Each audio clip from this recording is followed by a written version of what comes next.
Nesse vídeo, nós vamos fazer o quê?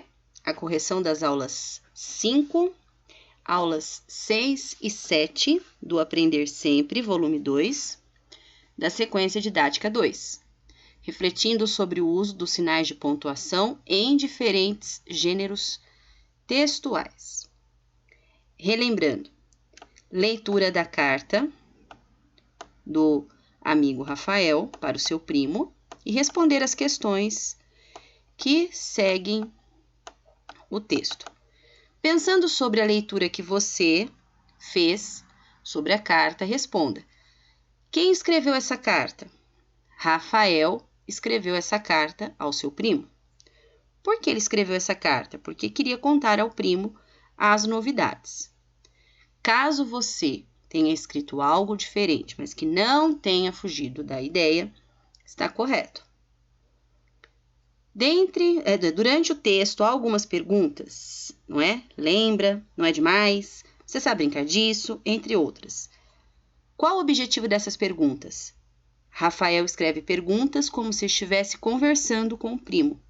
Sinaliza, assim, um diálogo com o leitor. Assim como eu faço com vocês durante as gravações do vídeo. Não é verdade? Quais foram os sinais de pontuação utilizados na carta?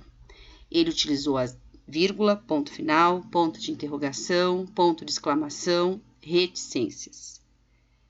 Agora volte ao texto da aula passada e realize a leitura silenciosa da lenda, marcando os sinais de pontuação.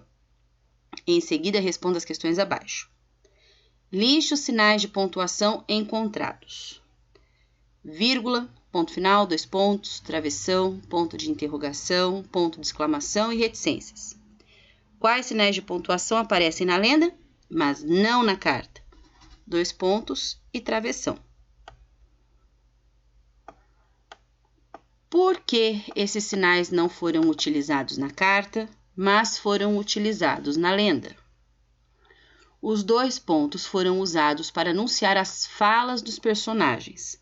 Já o travessão destaca a fala do personagem, diferenciando-a do narrador. Esses sinais de pontuação não foram usados na carta porque, diferente da lenda, não houve revezamento de falas, típico dos diálogos. Diálogo é uma conversa. Portanto, os dois pontos foram usados e são usados quando nós vamos anunciar algo e, no caso, uma fala. Já o travessão indica que existe uma fala. Não foi usado na carta porque não houve esse revezamento. Aqui, lembra que eu falei? Sinal de pontuação e onde foi utilizado. De forma pessoal, já corrigi de alguns alunos por e-mail. Quem eu corrigi tá ok. Aula 6 e 7. Analisando as formas de escrever as falas dos personagens. Então, retomar a leitura de um trecho da lenda, como a noite apareceu, com muita atenção, principalmente à pontuação. Depois, foi solicitado que se leia um trecho da lenda de como nasceu a primeira mandioca, também com muita atenção.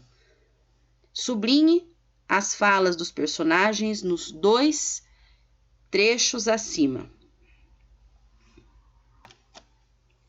As falas destacadas no primeiro trecho. Ainda não é noite, não há noite, somente há dia.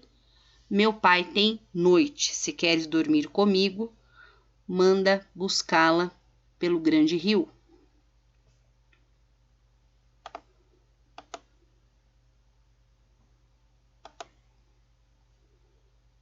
No segundo trecho, como nasceu a primeira mandioca. Quero um menino para crescer feito pai, flechar capivara feito pai, pintar o rosto assim de urucum feito o pai. Aqui nós temos o uso de uma pontuação, um pouquinho diferente do travessão, que foi usado lá no primeiro, mas a indicação pelos dois pontos também.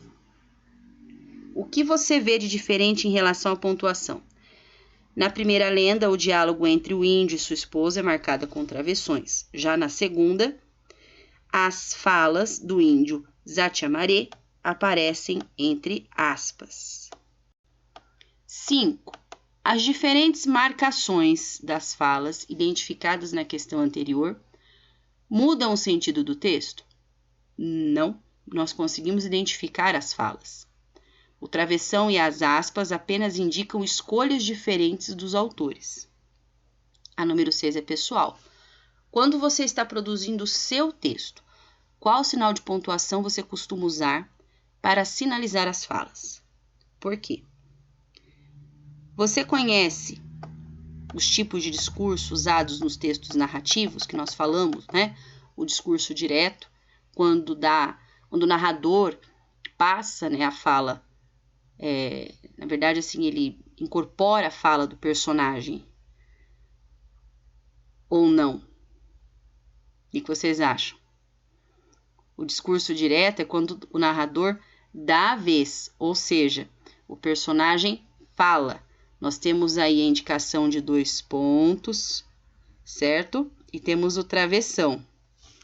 Já no discurso indireto é o contrário. Agora sim, o narrador, ele reproduz essa fala, é como se ele fizesse parte ali da história, ele vai contando, e além dele contar os fatos, dele narrar, ele ainda reproduz a fala dos personagens.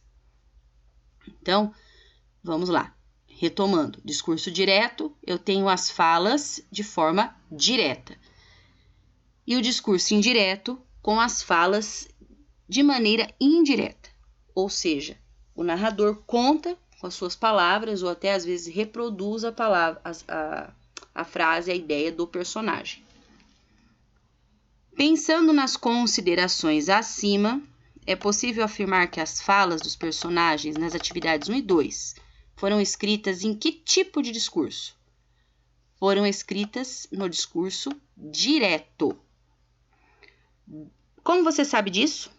Porque as falas são transcritas sem a atuação do narrador, isto é, ele não fala em lugar dos personagens, e sim dá a vez para que estes se manifestem. Façam a correção com atenção. Dúvidas é só procurar a professora.